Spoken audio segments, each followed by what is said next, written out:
छत्रपती शिवाजी महाराज देव देश आणि धर्मासाठी राष्ट्र कार्यासाठी जीवन समर्पित केलेलं थोर व्यक्तिमत्व. सकल सुखांचा केला त्याग, म्हणून साधिजे तो योग. राज्य साधनाची लगबग कैसी केली. समर्थ रामदास स्वामींनी शिवरायांचं वर्णन करताना हे शब्द वापरलेले आहेत. शिवरायांचे 8वे रूप, शिवरायांचा 8वा प्रताप, शिवरायांचा 8वा साक्षेप भूमंडळी. शिवराज्याभिषेकाचं 350 वर्ष, राजमाता जिजाऊंची 350वी पुण्यतिथी साजरी करत असताना शिवचरित्राची उजळणी पुन्हा पुन्हा करायला हवी. आणि त्यासाठीच आज आपण आमंत्रित केलेलं आहे श्रीदत्त नंदकुमार राऊत यांना. श्रीदत्तजी नमस्कार. नमस्कार. श्रीदत्तजी हे इतिहास संशोधक, अभ्यासक आहेत. दुर्ग संवर्धन आणि इतिहास संवर्धन, इतिहास लेखन यामध्येही ते सक्रिय आहेत. मोडी लिपी संवर्धनासाठी गेली 16 वर्ष कार्यरत आहेत. त्यांनी आजवर इतिहास संशोधनपर अशी 33 पुस्तकं लिहिलेली आहेत. 2003 साली त्यांनी किल्ले वसई मोहीम परिवाराची स्थापना केली आणि अनेक किल्ल्यांचं जतन संवर्धन केलं जावं यासाठी ते सातत्याने प्रयत्न करत असतात. राज्य पुरातत्व विभाग, केंद्रीय पुरातत्व विभाग यांच्याकडे पाठपुरावा करत असतात. गेल्या 21 वर्षांमध्ये जंजिरे वसई किल्ल्याला तब्बल 580, जंजिरे अर्नाळा किल्ल्याला 300हून अधिक इतिहास मार्गदर्शन सफरी त्यांनी पूर्ण केलेल्या आहेत. आणि नव्या पिढीमध्ये सुद्धा या विषयासंदर्भात आवड निर्माण व्हावी यासाठी ते व्याख्यानं, अभ्यास सहली त्यांच्यासाठी आयोजित करत असतात. त्यांच्या वैयक्तिक संग्रहामध्ये ऐतिहासिक वस्तू, नाणी, शस्त्र, गडकोटांची छायाचित्र आपल्याला पाहायला मिळतात. श्रीदत्तजी, तुम्ही शिवचरित्राचे अभ्यासक आहात, तर हा अभ्यास करताना कोणत्या साधनांचा विचार करणं आवश्यक आहे? आपण जेव्हा शिवचरित्र असं म्हणतो तर छत्रपतींचं चरित्र अभ्यास करत असताना आपल्याला प्राथमिक स्वरूपामध्ये समकालीन बखरींचा जास्त विचार करावा लागतो. कारण आता आपण संशोधक म्हणून किंवा विद्यार्थी म्हणून जेव्हा विचार करतो त्यावेळेला समकालीन बखरी आणि छत्रपतींच्या नंतरच्या काळात 100-150 वर्षामध्ये लिहिण्यात आलेल्या बखरींचा विचार करतो. पण जेव्हा आपण शिवचरित्र अभ्यासायचं आहे, म्हणजे शिवाजी महाराज संपूर्ण चरित्र अभ्यासायचं असं जेव्हा विचार करतो तेव्हा आपल्याला आपल्याकडे असलेलं सर्वात महत्त्व म्हणजे मोडी जी पत्र आहेत छत्रपतींनी मान्यवरांना पाठवलेली आणि मान्यवरांनी छत्रपतींना पाठवलेली पत्र यांचा विचार करणं जास्त गरजेचं आहे. समकालीन आलेले युरोपियन प्रवासी, छत्रपतींना भेटायला आलेले मान्यवर आणि परकीय राजवटी यांनी शिवाजी महाराजांनी जी काही पत्र पाठवली या सर्व साधनांचा प्राथमिक स्वरूपामध्ये विचार करणं गरजेचं आहे. याच्यामध्ये खास करून इंग्रज, ब्रिटिश, फ्रेंच, डच प्रामुख्याने यांचा विचार केला पाहिजे. आणि मुघल तर आपल्याला सर्वश्रुतच आहेत, पण ती फारसी साधनं झाली. पण आपल्याला पोर्तुगीज साधनांचा, खास करून ब्रिटिश साधनांचा या प्राथमिक संशोधन प्रक्रियेमध्ये जास्त विचार करणं गरजेचं आहे. अशी किती साधनं तुम्ही आत्तापर्यंत पाहिली, तपासली असतील, त्यातल्या नोंदी पुन्हा पुन्हा वाचल्या असतील आणि स्वतःच्या नोंदी करून ठेवाव्या लागत असतील, त्याविषयी सांगा ना. माझा अभ्यास मुख्य विचारच मोडी संशोधन आहे. मी मोडी संशोधनाचा विचार का म्हणतो याचं कारण आहे की ते प्राथमिक ज्याला आपण म्हणतो, ज्याला ओरिजिनल डॉक्युमेंट्स म्हणतात, जी 1-to-1 कन्व्हर्सेशन करतात, तुमच्याशी थेट संवाद साधतात. समोरच्या व्यक्तीने छत्रपतींना लिहिलेलं आणि छत्रपतींनी किंवा इतर कोणी मान्यवरांनी त्याला दिलेलं उत्तर हे डायरेक्टली तुम्हाला स्पष्ट करते की त्या दोघांची विचारधारणा आणि त्या घटनेचा प्रभाव काय होता किंवा त्या घटनेमध्ये त्यांना काय म्हणायचं होतं. आणि पत्र ही असतात की माणसाची एकंदरीत व्यक्तिरेखा स्पष्ट करतात. पत्रामध्ये तो आज जसं काही लोक काही मंडळींना खुश करणारी लिहितात तसं पूर्वी नव्हतं. पूर्वी ही सगळी राजकीय स्वरूपाची पत्र जास्त होती, त्याच्यामध्ये खाजगी पत्र पण येतात. पण त्यावेळेला स्पष्ट होतं की त्याच्यामध्ये त्यांना काय म्हणायचं आहे, त्यांचं समाजाकडे बघायचा दृष्टिकोन काय होता, त्या एकंदरीत घडलेल्या ऐतिहासिक घटनेकडे बघायचा त्यांचा संबंध काय होता. म्हणून मी मोडीला जास्त प्राधान्य देतो. आणि आजवर साधारणपणे 20-25 हजाराच्या घरात मी मोडी साधनांचा पेशवे दप्तर आहे, मुंबई आर्काइव्ज आहेत, या ठिकाणी असलेली पत्र मी अभ्यासलेली आहेत, पाहतोय. आणि येत्या काळामध्ये त्यांची संख्या लाखोच्या वर पण जाईल. पण त्याचं मराठीमध्ये भाषांतरित करून ठेवणं आणि त्याच्या नोंदी प्रकाशित करणं हे माझ्या जीवनाचं एक मोठं उद्दिष्ट आहे.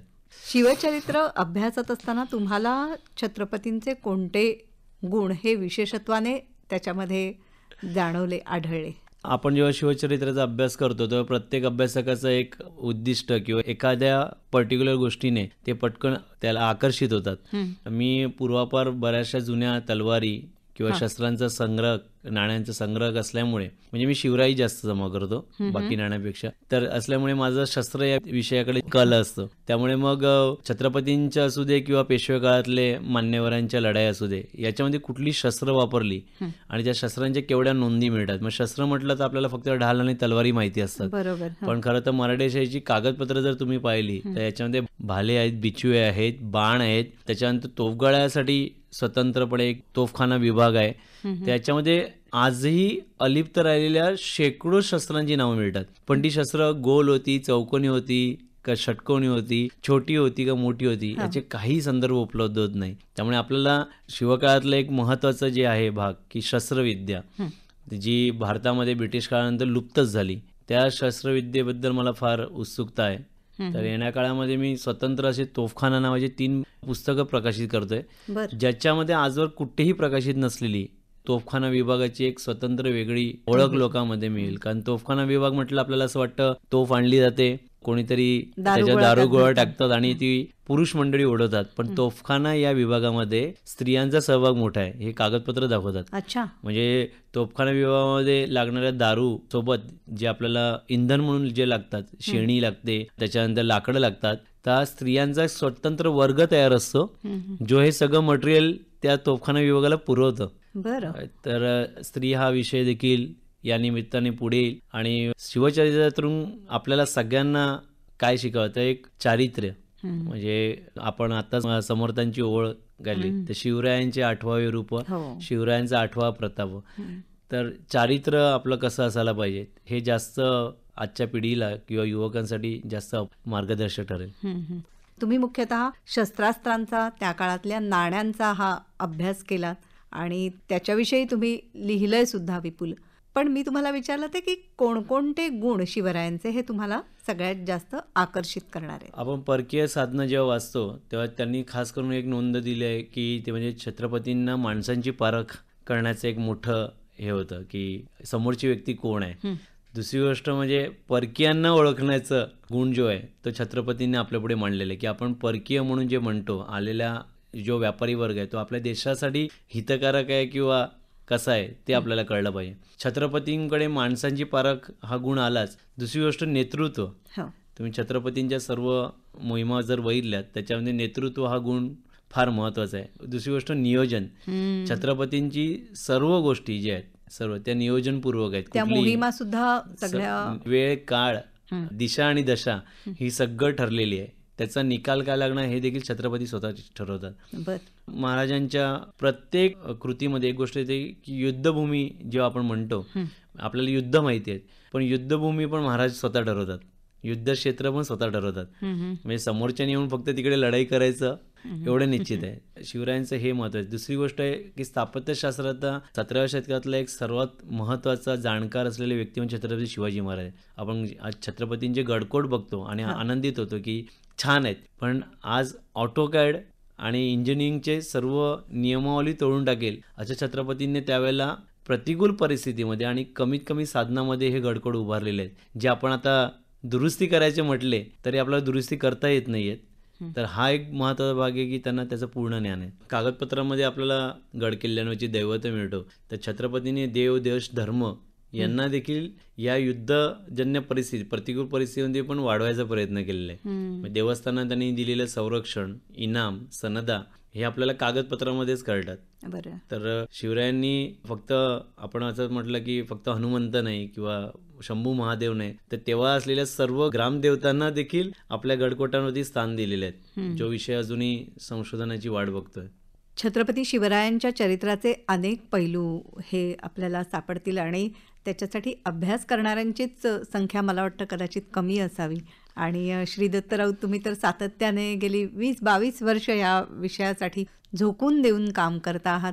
तुम्हाला शिवशाहीर बाबासाहेब पुरंदरेंचा सहवाससुद्धा दीर्घकाळ लाभलेला आहे, तर त्यांच्याकडून सुद्धा खूप प्रेरणा मिळाली असेल आणि खूप काही शिकायला मिळालं असेल, त्याविषयी सांगा ना. आदरणीय बाबासाहेबांकडून शिकण्यासारखं सर्वात महत्त्वाची गोष्ट म्हणजे प्रचंड वाचन करणे.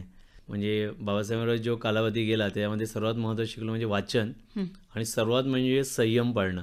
संयम म्हणजे इतिहासाच्या बाबतीत कुठल्याही गोष्टीवरती भाष्य करत असताना त्याचा पुरावा असल्याशिवाय भाष्यच करायचं नाही. म्हणजे आजही अत्यंत जबाबदारीने बोलणं, लिहिणं. जबाबदारीने बोलणं आणि सर्वात म्हणजे हे मी बोललो म्हणजे आपण आज आपल्या काही परिभाषा म्हणतोय बाप दाखवा आणि श्राद्ध घाल.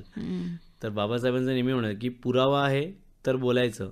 म्हणजे मोठमोठ्या मान्यवरांनी सांगितलं की एक लहानसा चिटोरा पण असतो इतिहासातला, तो अचानक इतिहासाला नवीन वळण मिळवून देतो. बरोबर. तर बाबासाहेबांनी शिकणारी गोष्ट म्हणजे वाचन, त्याची प्रचंड मोठं चिंतन, त्या एकेरी पद्धतीच्या वाचनानंतर दुहेरी वाचन म्हणजे त्या घटनेला साजेशी इतर परकीयांची साधनं वाचायची अच्छा. आणि त्याच्यावरती लिहून ठेवायचं, मत नाही मांडायचंय. म्हणजे त्यावेळेला काय घडून गेलं हे कोणीच सांगू शकत नाही, खरं का खोटं.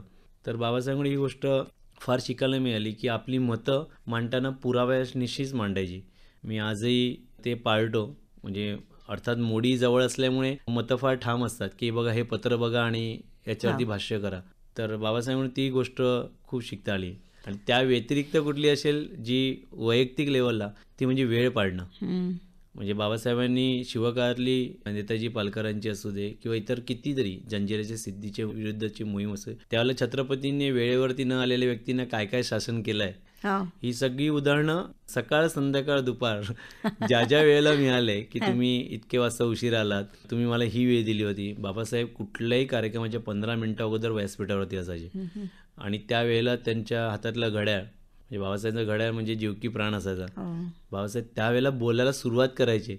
मग तेव्हा आयोजक खुर्ची जरी लावत असतील किंवा खुर्चीवर कोणी नसेल तर बाबासाहेबांचं बोलणं सुरू असायचं. तत्वनिष्ठ असं हे व्यक्तिमत्व होतं. त्या विषयाशी पूर्णपणे डेडिकेशन, पूर्ण म्हणजे पूर्ण, त्या 100च्या 1 अंश खाली नाही.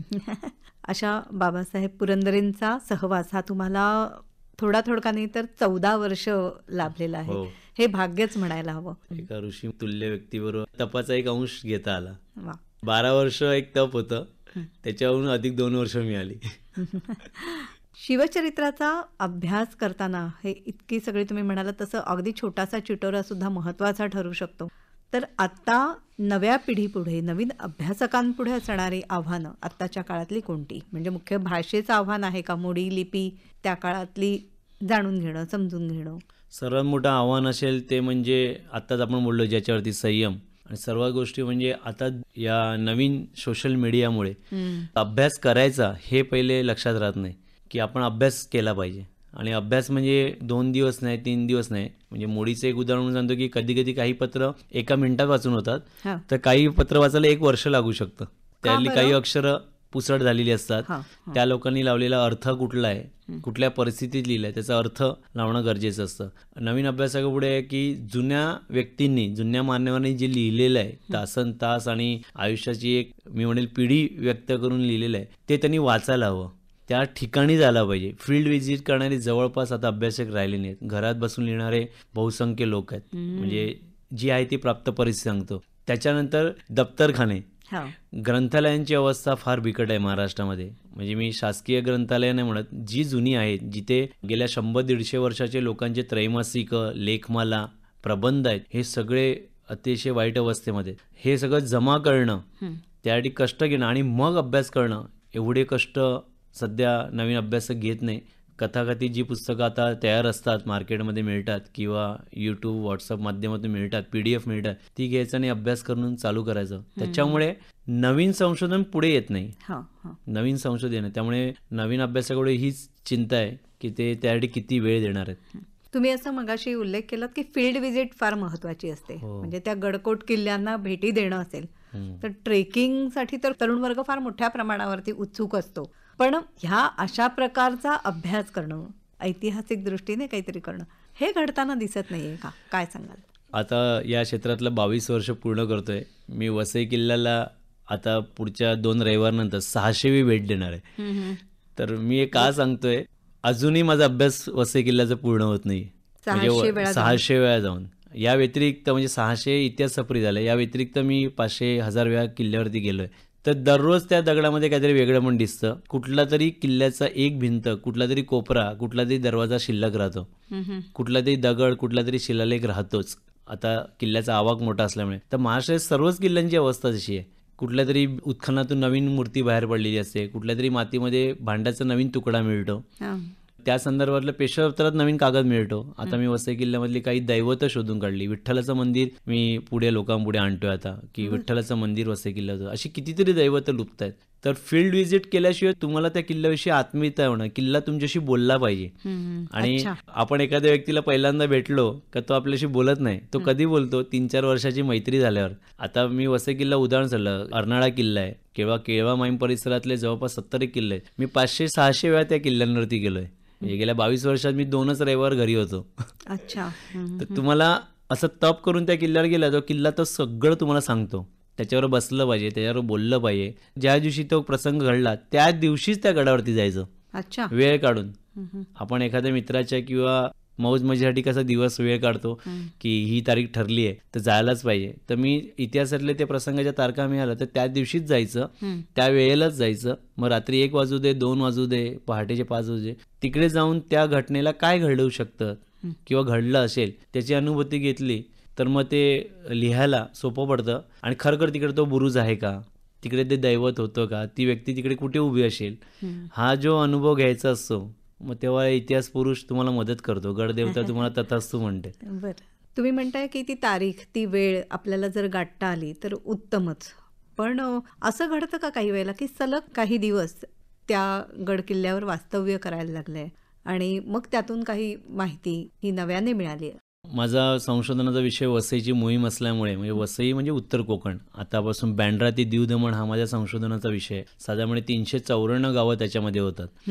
बहुतेक याच्यावेळी 354 पैकी मी 300 गावं पायी गेलो आहेत. व्यवस्थितपणे जिथे जी शक्यता आहे त्या गावात जाऊन चौकशी केली. ही वसईची अख्खी मोहीम जी आहे चिमजी अप्पांची, भिवंडीपासून मोरगावपर्यंत, अगदी म्हणजे पुणे जेजुरीपर्यंत, ही सगळी 300-350 किलोमीटर मी पायी चालत गेलो 10 दिवस सलग. अंजूरच्या गणपतीपासून सुरुवात करून गणपती घेऊन चालत गेलो. त्या गणपतीला वसईच्या मोहिमेला 300 वर्ष झाली म्हणून मी सलग 10 दिवस 372 किलोमीटर चालत प्रत्येक गावातून गेलो ज्याच्यामधून मराठी गेले होते. तर मला एक गोष्ट कळली की ती लोक दिवसाला 80-90 किलोमीटर चालत असतील, घोड्याहून जात असतील. तर मग ते जेव्हा मराठ्यांनी 16 मे 1739ला किल्ला जिंकला तर त्याच्यात 2 महिने अगोदर चिमाजी अप्पा 38,000 घोडदळ, 42,000 पायदळ, 4,000 उंट आणि 50 हत्ती घेऊन वसईच्या युद्धभूमीवरती आले. म्हणजे वसई किल्ल्याच्या समोर, जिथे आता बहादूरपुरा किंवा नारळी बाग असा भाग म्हणतात. तर मी म्हटलं ते कसे आले असतील म्हणून मी एकदा ठरवलं. तर त्यांनी ते सगळी जी वर्णनं वसईच्या लढाईची उपलब्ध आहे ती रात्रीची आहेत. रात्रीच्या अंधारामध्ये दिवा न लावता मराठ्यांनी वेढा दिलाय. दिवा न लावता, फार फार फार महत्वाचं आहे. तर मी म्हटलं आपण युद्धभूमीवरती जाऊन राहायचं.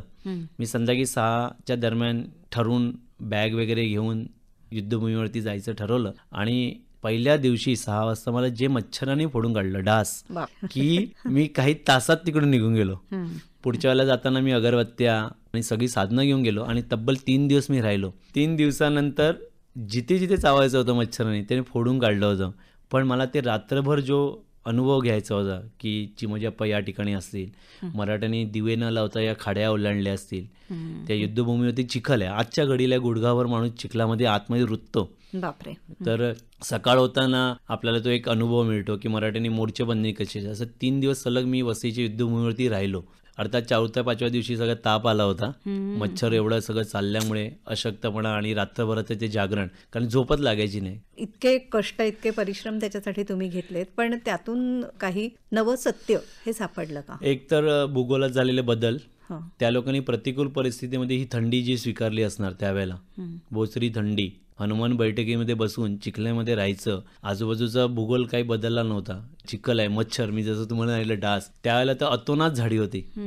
या झाडीमध्ये बसून ते अन्न शिजवायचं, समोर तोफगोळा कुठल्या क्षणी कधी पडेल न सांगता पडेल ते अनुभवायचं, दगडांची रास्ता करायची, तोफाने आण करायची, मोर्चा बांधणी करायची, मोर्चांवरती तोफगोळे पेट्टे पडले तर कुठेतरी आगीचा भडका, लोकांची प्रेतं उचलायची, प्रेतांची विल्हेवाट त्यांच्या गावी नेऊन ठेवायची, धमधमे उभारायचे, वसईच्या तटबंदीच्या तिप्पट उंचीचे धमधमे लाकडाचे उभारायचे. आणि याच्यासाठी लागणे मनुष्यबळ आहे, शारीरिक श्रम आहेत. बरं, पोर्तुगीजांना इतर ठिकाणून मदत येऊ नये ज्यासाठी आपल्या पिछाडी असलेल्या जवळपास 74 किल्ले नाकाबंदी करायची. अच्छा. तर हे 126 किलोमीटरचा हा परिसर आपल्या ताब्यात ठेवायचा मोर्चे बांधणी आपण तर ठरवलं जर आज तर 2 किलोमीटरमध्ये पण आपण एखाद्याला अटकाव करू शकत नाही. ते 126 किलोमीटरची कसं तटबंदी केलं असेल? फार मोठे परिश्रम आहेत. मग या सगळ्याचा अंदाज बांधता आला आणि फील्ड वर्क म्हणजे त्या ठिकाणी त्या परिस्थितीत काही काळ राहिल्यामुळे ज्या तारखा मिळतात हां. त्या तारखेला जातो. म्हणजे काही किल्ल्यांवरती तर त्यांनी या किल्ल्यावरून समोरच्या किल्ल्यावरती अग्नी पाहिल्याची नोंद आहेत. 26 मार्च 1737 मराठ्यांनी कामनदुर्गाच्या दिशेने काही अग्नी पाहिला की पोर्तुगीजांनी तिकडे जाऊन तो किल्ला ताब्यात घेतला की काय, तिकडे नवीन मोर्चे बांधणी केली की काय. तर मी तो अग्नी बघायला गेलो आणि उन्हाळ्याचे दिवस असल्यामुळे खरोखर त्या दिवशी मला तिकडे अग्नी दिसला. अच्छा. तर ते उन्हाळ्यामुळे सगळं पेटलं होतं जंगल. तर मी विचार केला त्यांना सुद्धा तोच गैरसमज झाला असणार आणि अर्थात तो त्यांचा पण गैरसमज होता की आग लागली आहे तर आजही कामनचा किल्ला पेट घेतो. बरं, तुम्ही मगाशी उल्लेख केलात की छत्रपती शिवाजी महाराजांनी गडकोटांची बांधणी म्हणजे स्थापत्याचा त्यांचा अभ्यास होता. तर ही गडकोटांची बांधणी करत असताना किल्ल्यावर राहणारी जी माणसं होती त्यांचा विचार एकतर प्रामुख्याने केलेला होता की त्यांचं सगळं जीवनमान जे आहे ते त्या गडकिल्ल्यावरती आधारित असायचं. तिथे त्यांच्या सगळ्या व्यवस्था लावून देणं असेल, तसंच त्यांचं आराध्य जे असेल, दैवत जी असतील त्यांची जपणूक हे सुद्धा महाराजांनी केलं होतं. त्याविषयी सांगा. आपण शिवकाळातले, पेशवेकाळातले, अगदी ब्रिटिश काळाच्या अखेरीपर्यंत गडकिल्ल्यांचे जेव्हा पेपर्स वाचतो त्याच्यामध्ये धर्मादाय नावाचं एक पुडकं किंवा दप्तर आपल्याला मिळतं आणि स्वतंत्र एक जसं शिवकाळामध्ये गडकिल्ल्यांवरती 18 कारखाने होते. आपण ज्यांना कारखाने असे म्हणतो ते म्हणजे डिपार्टमेंट्स होते थोडक्यात.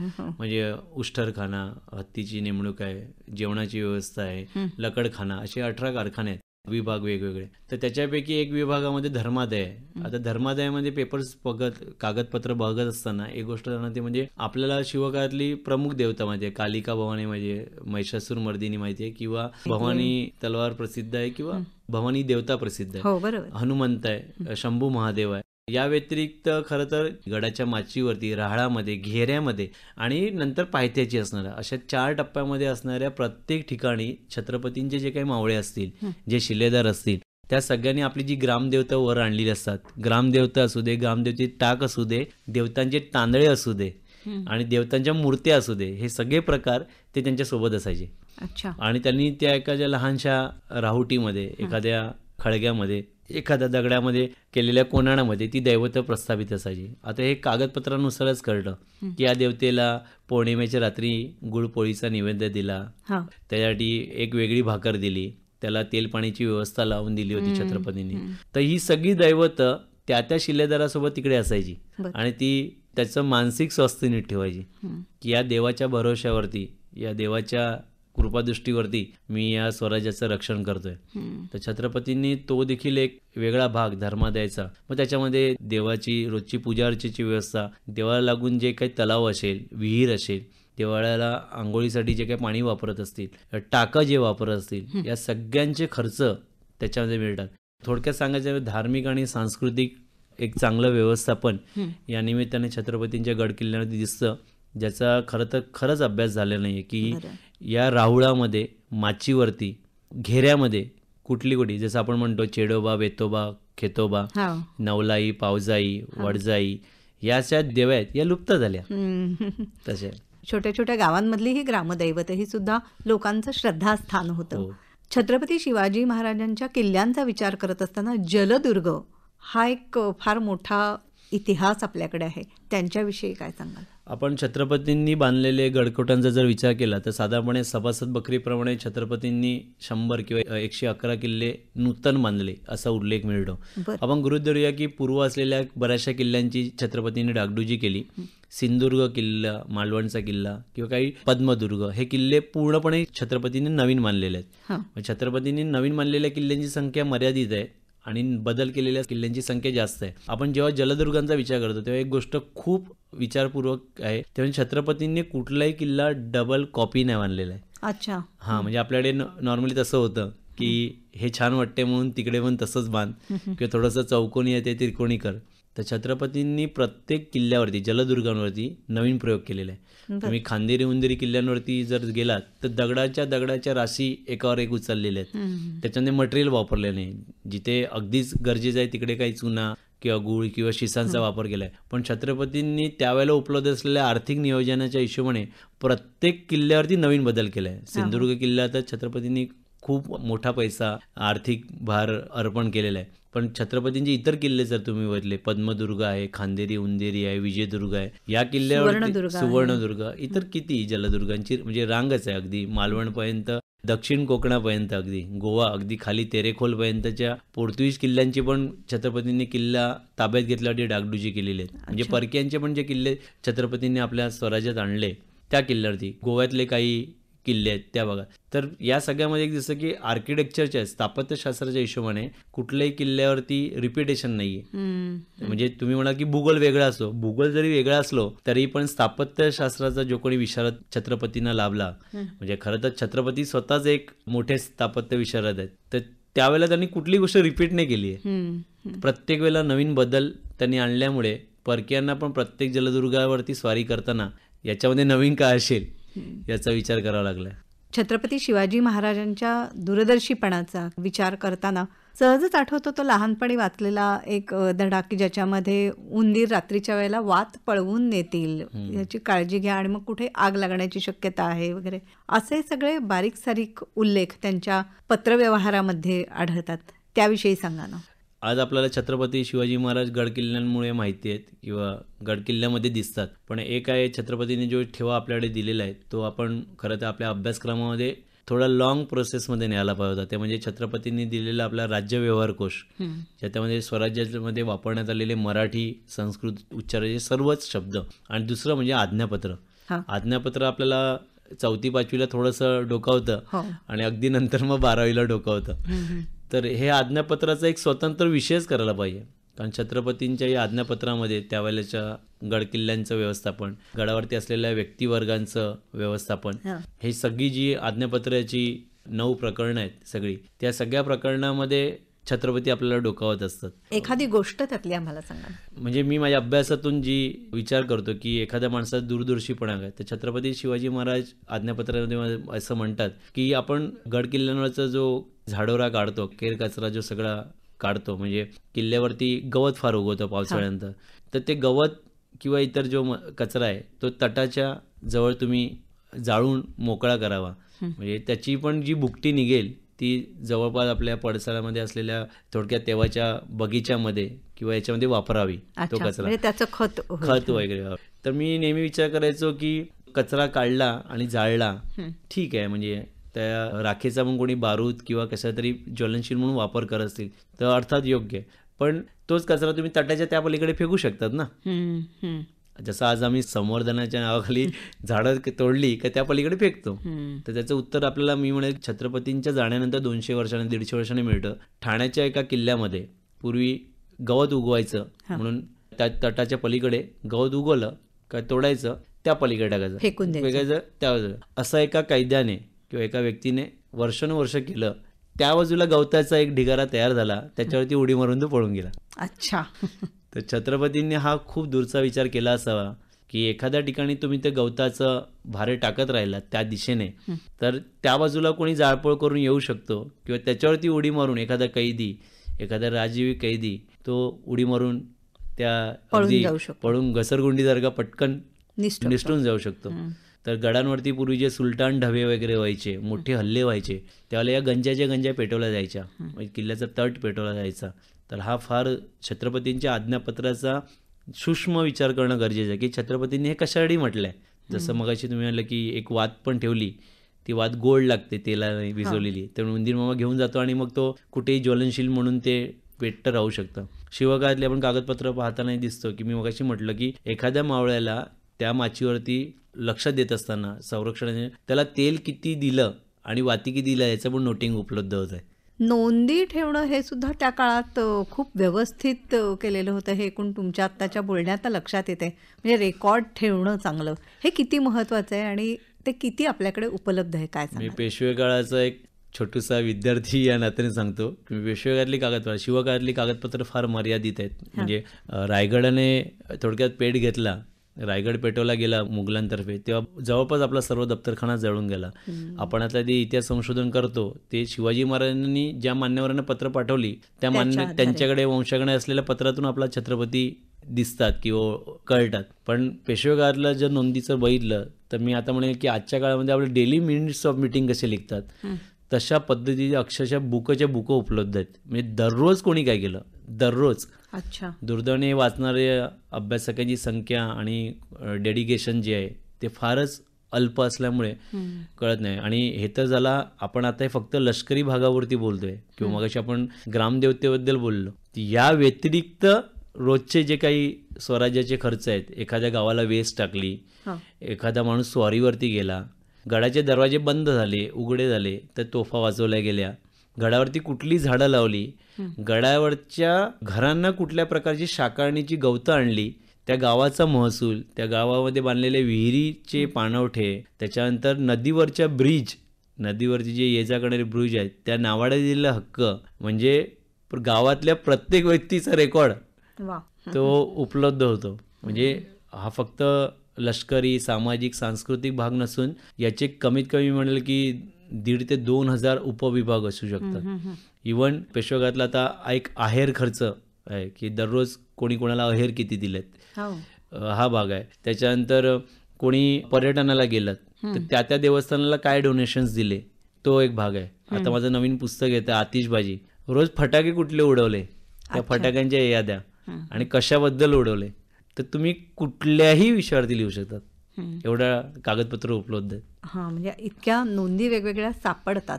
शिवराज्याभिषेकाचं 350 वर्ष आपण साजरं करतोय. हे साजरं करणं हे किती महत्त्वाचं आहे? म्हणजे मुळात राज्याभिषेक महाराजांचं होणं हे किती आवश्यक होतं? स्वराज्य या गोष्टीची किंमत किती आहे ते आपल्याला म्हणजे म्हणतात की पहिले परकीय आक्रमणं एकदा अनुभवून घ्यावीत. आपल्याला आता आक्रमणं दिसत नाही आहेत पण आपल्याला बऱ्याचशा परकीय गोष्टी इफेक्ट करत असतात. छत्रपतींच्या आज 350 वर्षापूर्वी जे काही छत्रपतींनी नवीन मराठ्यांना एक स्वाभिमानास्पद गोष्ट केली आणि एक स्वतंत्र असं राज्य किंवा छत्र असं रायगडावरती उभं राहिलं, त्याचं आपल्या दृष्टीने महत्त्व आहे. पण परकीयांच्या दृष्टीने आहे की त्यांना दिलेला हा फार मोठा धडा आहे की आम्ही शून्यातून पुन्हा फार मोठी झेप घेऊ शकतो. आपल्याकडे म्हणतात की फिनिक्स पक्षासारखं राखेतून जन्माला आलं पाहिजे पुन्हा एकदा. तर छत्रपतींनी हे निर्माण केलं नसतं तर या छत्रपतींनी त्यावेळेला महाराष्ट्रातल्या 84 बंदरावरती 84 ठिकाणाहून आपल्यावरती केवळ महाराष्ट्र नव्हे तर भारताचा ध्यास घेण्यासाठी ज्या परकीय सत्ता आल्या होत्या आपल्याला तर काही मोजक्याच माहिती आहेत. तर डच, फ्रेंच, वेलगंज अशी कितीतरी परकीय व्यापारी येऊन त्या महाराष्ट्राचा ध्यास घेण्यासाठी आक्रमणं तयार होतं. आणि ते आक्रमण म्हणजे फक्त लढाई नाही आहे तर तुमचा हा सगळा व्यापार जो आहे, कारण राजकीय कितीही म्हटलं तरी व्यापार हा भाग महत्त्वाचा होता. तर छत्रपतींनी या छत्राची निर्मिती केल्यानंतर, एक मराठ्यांच्या स्वाभिमानाची निर्मिती केल्यानंतर हा संपूर्ण महाराष्ट्र सांस्कृतिक आणि सामाजिक दृष्ट्या जे मोकळा श्वास घ्यायला लागले ते जास्त अधोरेखित होणं फार गरजेचं आहे. परकीयांना हा धडा फार मोठा आहे. आणि राज्याभिषेक झाल्यानंतर एक संपूर्ण जगाच्या दृष्टीने फार महत्त्वाचं स्थान हे निर्माण झालं छत्रपती शिवरायांचं. आपलं अस्तित्व, स्वतंत्र अस्तित्व, आम्ही कोणीतरी आहोत, आपलं सामर्थ्य, प्रभाव हे सगळं जगापुढे आलं असं म्हणता येईल. राजमाता जिजाऊंची 350वी पुण्यतिथी ही सुद्धा आपण साजरी करतो. तर शिवरायांच्या चरित्राची आठवण करत असताना जिजाऊंचं योगदान हे अत्यंत मोलाचं होतं, त्याविषयी त्यांना.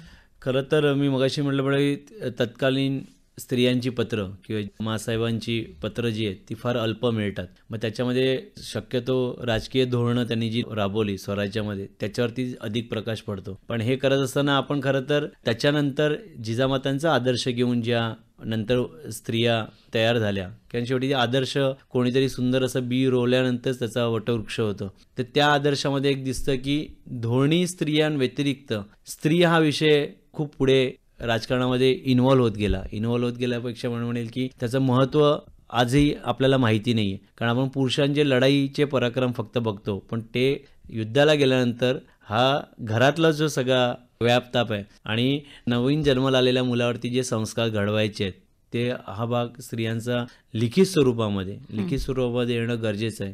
गेल्या 100-150 वर्षाच्या कालावधीमध्ये म्हणजे म्हणेल की 1818 नंतर किंवा 1860 नंतर स्त्रियांच्या एकंदरीत या योगदानाबद्दल व्यापक प्रमाणावरती लिखाण बिलकुल झालं नाही.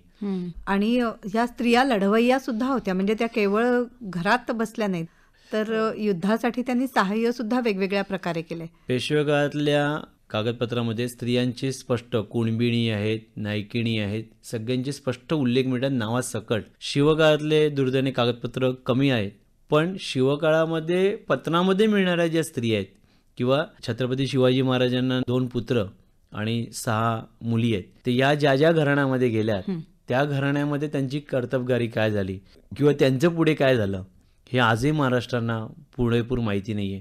किंवा त्यानंतरच्या स्त्रियांनी ज्या घराण्याची धुरा सापडली तर त्या फक्त आपण काही ठराविक अगदी म्हणाल त्या काशीबाई आहेत, राधाबाई आहेत, अहिल्याबाई होळकर आहेत, अशा ठराविक लोकच आपल्या पुढे आहेत ज्या मोठमोठ्या राजघराणे संबंधित आहेत. पण त्यांच्या व्यतिरिक्त प्रत्यक्ष लष्करी आणि सांस्कृतिक उलाढालीमध्ये ज्या स्त्रियांनी सहभाग घेतला त्यांचं कुठेही उल्लेख केलेले गेले नाहीत. त्याला कागदपत्र हा एकमेव सोर्स आहे. जसं मगाशी म्हटलं आपण की तोफखान्यामध्ये लष्करी पेशामधली पुरुष वर्ग जास्त इन्व्हॉल्व होते, म्हणजे कारागीर वर्ग, तर त्यांच्या स्त्री वर्गावरती पण फार डिपेंडन्सी असायची की शेणी थापून देणं, त्या तोफखान्यांच्या चाकांना तेलपाणी करणं, इंधनाची सगळी व्यवस्था करणं, आणि जे काही तोफखान्यामध्ये लाकूड फाटा आणलेला असणार आहे मग त्याच्यामध्ये राख असू दे, जे काही इंधनाची साधनं असू दे, त्यांचं सॅग्रिगेशन करणं आणि ते वेळेस ओलं नसताना उपलब्ध करून देणं. कारण ते ओलं असलं तर आपल्याला इंधन वापरता येणार नाही. तर हा संपूर्ण एक मोठा डिपार्टमेंट त्या स्त्री वर्गाकडे असायचा. त्याच्यावरती कुठेही फारसं लिहिलं गेलं नाही. आजकाल समाज माध्यमातून इतिहासावरती भरा लेख येत असतात किंवा काही वेळेला काही मंडळी लेखमाला सुद्धा प्रकाशित करतात. तर याची सत्यता ही कितपत मानावी? आता सोशल मीडिया हा आपल्या जीवनाचा एक फार मोठा भाग झालेला आहे आणि त्याच्यामध्ये सकाळ संध्याकाळ आणि प्रत्येक क्षणाला नवीन इतिहास कोणीतरी पोस्ट केलेला असतो, नवीनच. त्याच्यामध्ये एक सोपं उत्तर आहे पहिलं जे आपण पाळू शकतो. एक तर पहिली गोष्ट म्हणजे चांगलं आहे की वाईट हे ठरवायचा आपल्याला अधिकारच नाही आहे, पण सर्वात मेन म्हणजे खाली संदर्भ साधनच लिहिलेली नसतात. तुम्ही बारकाईने तो विचार करा की त्याचे प्रूफ दिले नसतात. उद्या परवा असंही होईल की संदर्भ साधनं दिलेली आहेत पण प्रत्यक्षात त्या पुस्तकावरती ती पानच नसतील. तर हाही कोणीतरी एक वेगळा मस्ती किंवा चावटपणा करू शकतो. त्याला उपाय एवढंच आहे की एखादं पोस्ट आली अशा प्रकारची तर आपण ती फक्त तेवढ्यापुरती वाचावी आणि ती पुरे फॉरवर्डच करू नये. हा सर्वात बेस्ट उपाय आहे. कारण आपल्या इथे कसं असतं, काहीतरी वादग्रस्त विधान कोणीतरी केलेलं असतं आणि त्याच्यावरच्या पोस्ट लाखो लोकांपर्यंत पोचवल्या जातात. आणि आता रील्स आहेत, फेसबुक आहे, व्हॉट्सअप आहे, या माध्यमातून तरुणाई गड किल्ल्यांवरती अर्थात मगाशी म्हटल्याप्रमाणे पर्यटनाच्या निमित्ताने किंवा ट्रेकिंगच्या निमित्ताने जाताना खूप बेभान आणि बेशिस्त अशा रील्स बनवत आहेत काही इतिहास सांगताना. तर आपण अशा प्रकारची यूट्यूबवरती बघत असताना, म्हणजे मी माझं एक उदाहरण म्हणून सांगतो, माझे मित्र आहेत ते म्हणाले की काय गरज आहे ग्रंथालयात जायची, काय गरज आहे पेशवे दप्तरात जाऊन संशोधन करायची, काय गरज आहे, यूट्यूबला तर सगळं मिळतं. म्हणजे बघा विचार किती छोटे झालेले आहेत. तर मुळात आपल्याला हे सुद्धा माहिती नाही आहे की यूट्यूबवरचं अतिशय अल्प आणि बेभान असं ते पोस्ट केलेलं असतं, त्याला ऐतिहासिकदृष्ट्या शून्य व्हॅल्यू आहे. शून्य म्हणजे अगदी शून्य. यूट्यूबला असलेला कुठलं तरी गॅझेटेअरमधले केलेल्या नोंदी किंवा कुठेतरी ऐकलेलं काहीतरी भलतंच काय म्हणतं की छत्रपती शिवाजी महाराज इथूनच याच दरवाजातून उतरले, याच ठिकाणी बसले होते आणि हाच तो क्षण वगैरे, असं एक ड्रामॅटिकली काहीतरी चित्रपटासारखं तयार करतात. आपण त्याच्याकडे दुर्लक्ष केलं पाहिजे. दुर्लक्ष करणं हा सर्वात मोठा उपाय आहे त्याच्यावरती. बाकी तुम्ही म्हणाल की रोज दर मिनिटाला नवीन पोस्ट कुठली तरी येते, तर त्याच्यावरती असं आहे की आपला अभ्यास छान ठेवा. तुम्हाला फोर्सफुली कोणी असं पाठवत असेल तर त्याला सांगा की कमीत कमी एवढं की बाई पुरावा काय, ती पोस्ट तिकडेच शून्य होऊन जाते. इतिहासाच्या नोंदी ज्या आहेत त्या सुद्धा पुराव्यासह सिद्ध व्हाव्या लागतात आणि मगच ते खरं साधन इतिहासाचं ठरत असतं. छत्रपती शिवरायांचा इतिहास हा पिढ्यानपिढ्यांना प्रेरणा देणारा आहे, तर त्याविषयी सांगा ना. आपण केवळ महाराष्ट्र नाही, भारताचा इतिहास जर पाहिला तर प्रत्येक युगामध्ये, प्रत्येक दशकामध्ये, शतकामध्ये भारताला राष्ट्रपुरुष उपनिर्माण झालेले आहेत. छत्रपती शिवाजी महाराज हा केवळ महाराष्ट्राचा विषय नाही आहे. छत्रपती शिवाजी महाराज अखंड भारताचा विषय आहे. त्यावेळेला शिवाजी महाराजांनी अखंड भारतामध्ये आलेल्या परकीय सत्तांविरुद्ध हे बंड पुकारलं होतं. म्हणजे त्याचा केंद्रबिंदू जरी महाराष्ट्रात असला आणि स्वराज्य स्थापनेचा हा जो उद्योग आहे तो छत्रपतींनी स्वतःसाठी केलेला नाहीये, लक्षात घ्या. शिवाजी महाराजांच्या स्वराज्य संकल्पना किंवा त्यांची व्याप्ती बघितली तर घराघरातला एक माणूस त्यावेळेला तुळशीबेल घेऊन निघालेला आहे की आपल्याला याच्यामध्ये या सत्कार्यासाठी आपल्याला काहीतरी अर्पण करायचं आहे. ते आपण म्हणतो सतीचं वाण घेऊन प्रत्येक स्त्री उभी होती की काहीतरी अर्पणच करायचं आहे. तर या सगळ्या गोष्टीचा आपण विचार करताना, छत्रपतींच्या या स्वराज्याचा विचार करताना आपला दृष्टिकोन व्यापक पाहिजे. व्यापक याच्यासाठी पाहिजे की त्यावेळेच्या पोर्तुगाल आहे, त्यांची राजधानी लिस्बन आहे, त्याच्यानंतर पॉंडिचेरी आहे किंवा आताचं ब्रिटन आहेत किंवा बाकी इतर सगळे देश आहेत, त्या सगळ्या देशामध्ये छत्रपतींची कागदपत्र आहेत. आपण तर आपल्याच पत्रांचं आता घेऊन बसलोय की अजून वाचायची आहेत. म्हणजे मला बरेच जण विचारतात की साधारणपणे सगळे दप्तरखाने एकत्र केले तर किती पत्र वाचायची आहेत, किंवा तर साधारणपणे 30 कोटी पेपर्स आहेत आपल्याकडे. बापरे. तर मला कोणी विचारलं की किती वेळ वाचायला लागेल, तर मी गमती जर बोलतो असं वाटेल की 700 वर्ष पाहिजेत आपल्याला वाचायला. ठीक आहे, वाचायला मी संशोधनाबद्दल बोललोच नाही. संशोधन हा फार मोठी प्रक्रिया आहे. तर आपण तर त्याच्या स्टेजच्या अगदी काही अंशावरती उभे आहोत. मी तर 100 पण म्हणत नाही, 1% पण म्हणत नाही, त्याच्या अर्ध्यापेक्षा अर्ध्या अंशावरती उभे आहोत. आणि त्याच्यातून आपल्याला देशाचा विचार करायचा आहे. त्यासाठी मोडी आहे, फारसी आहे, काही शिलालेख बाहेरचे ब्राह्मीमधले आहेत, खरोष्टीमधले आहेत, पर्शियनमधले आहेत. या सगळ्यांचा विचार केल्यानंतर भारताला एक स्वतंत्र असं वेगळं व्यापक दिशा मिळेल की आपले पूर्वजांनी आपल्यासाठी काय केलं होतं.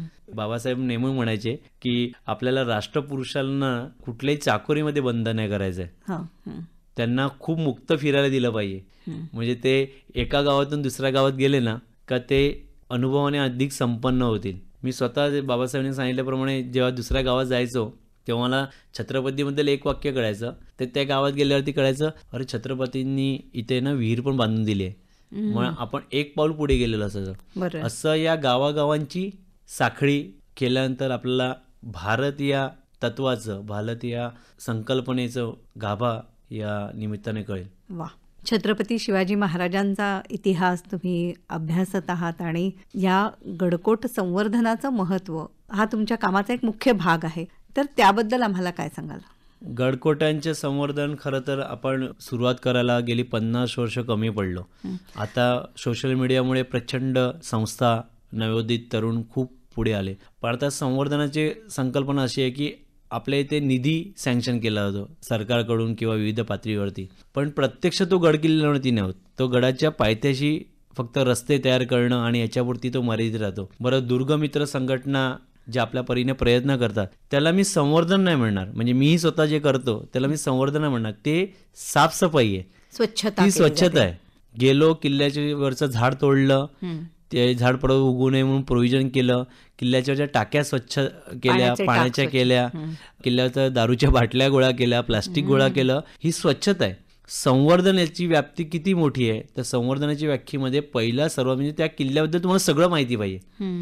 ही संवर्धन ही फर्स्ट स्टेप आहे. त्या किल्ल्याचा इतिहास, त्या किल्ल्यावरती असलेल्या वास्तूंची नोंद, त्याचे आराखडे, नकाशे, त्या किल्ल्यावरती घडलेल्या महत्त्वाच्या घडामोडी या संवर्धनाच्या व्याप्तीत आल्या पाहिजेत. आपल्या इथे स्वच्छता केल्या तर मग आपण त्याला संवर्धन म्हणतो नाही. ती वास्तू कशी होती, त्याचे नकाशे कसे होते, जी जुने चित्र उपलब्ध आहेत का, त्याचे आराखडे, असं व्यापक पद्धतीने संवर्धनाची व्याख्या. तुम्ही युरोपातले कुठलेही कॅसल्स बघा, ज्याला आपण किल्ले म्हणतो, ते आजही युरोपातले लढाऊ परिस्थितीत आहे आणि आजही त्यांचे ते ऑफिस म्हणून वापरले जातात. म्हणजे उद्या जर युरोपामध्ये गेलात तर ते तोफ 2 क्षणात फायर करतील. ते अजूनही तयार आहेत. आणि आपले गडकिल्ल्यांना एक फार मोठा लष्करी संघर्ष सोसावा लागला आहे. पण ते म्हातारीचे दात तुटलेले कसे असतात तशा पद्धतीने ते मोडके तोडके दिसायचं. कारण काय, गेल्या 50-60 वर्षामध्ये आपल्याकडे दुर्ग संवर्धन हा संस्कारच झाला नाही. शाळेमध्ये तो संस्कार कंपल्सरी केला झाला पाहिजे. मुळात त्याची गरज वाटली पाहिजे. हा इतिहास टिकवणं हे किती आवश्यक आहे. हे माझं आहे, हे माझ्या देशाचं आहे आणि हे आपण एकत्र जपू शकतो, ही भावना मुलांवरती खूप प्रकर्षाने रुजवली पाहिजे. आज दुर्दैवाने बघा तुम्ही चित्रपटांसाठी आता महाराष्ट्रात नवीन निघालेल्या प्री वेडिंग शूटसाठी गडकिल्ल्यावरती जाणाऱ्यांची संख्यांचे थवेच्या थवे आहेत. त्याला राज्य पुरातत्व विभाग, केंद्रीय पुरातत्व विभाग कोणतीही नियमावली ते पाळत नाहीत, कुठलंच नाही. आपल्याकडे अधिकार आहेत, आपल्याकडे नियमावली आहेत, पण प्रत्यक्ष गडकिल्ल्यांवरती रील्स बनवताना किंवा काही पाळलं जात नाही. तर हे आपण स्थानिक प्रशासन, ग्रामपंचायत, पुराभिलेख विभाग या सगळ्यांच्या सहयोगातून आणलं तर हा संस्कार रुजवला जाऊ शकतो. आता तुम्ही आम्ही काही टक्केवारी जी माणसं आहेत ती याच्या विरुद्धात वेगळं काही करू शकणार नाही. आणि सर्वात महत्त्वाची गोष्ट जी या माध्यमातून सांगतो की ज्या दुर्गमित्र संघटना आहेत त्यांनी सगळ्यांनी मिळून एकत्र काम केलं पाहिजे. सगळ्यांनी एकत्र मिळून काम केलं तर एक एक किल्ला तुमचा मोकळा होईल. आता महाराष्ट्रातल्या किल्ल्यांची संख्या माझ्याकडे यादी असलेली 587 आहे. बरं. 587 पैकी पुरातत्व विभाग आणि यांच्याकडे असलेल्या नोंदी ज्या घेतल्या तर फार पडता 80-100 किल्ल्यांचे आहे. महाराष्ट्रातल्या 400 किल्ल्यांचं भवितव्य धोक्यात आहे, ज्यांच्याबद्दल कोणी बोलणार नाही आहे. आणि कदाचित भारतातल्या इतर संस्कृतीच्या बाबतीत आलं की होत्या तिकडे तो राजवाडा होता किंवा तिकडे तो किल्ला होता, अशा परिस्थितीने महाराष्ट्राचे किल्ले नाही झाले पाहिजे की पूर्ण भुईसपाट झाला, शेवटचा दगड शिल्लक आहे आणि आम्ही म्हणतोय की इथे किल्ला होता म्हणून. तसं नाही झालं पाहिजे. दुर्दैवाने तशी वेळ यायला नको. हो. श्री दत्त राऊत, तुम्ही इथे आलात आणि इतिहासाची उजळणी करायची, इतिहासाचा अभ्यास करणं हे किती आवश्यक आहे शिवरायांचं स्मरण करत असताना, याची जाणीव जागृती या मुलाखतीच्या माध्यमातून काही प्रमाणात झाली असेल. तुम्ही माहिती दिलीत, मनापासून आभार मानते. धन्यवाद. धन्यवाद.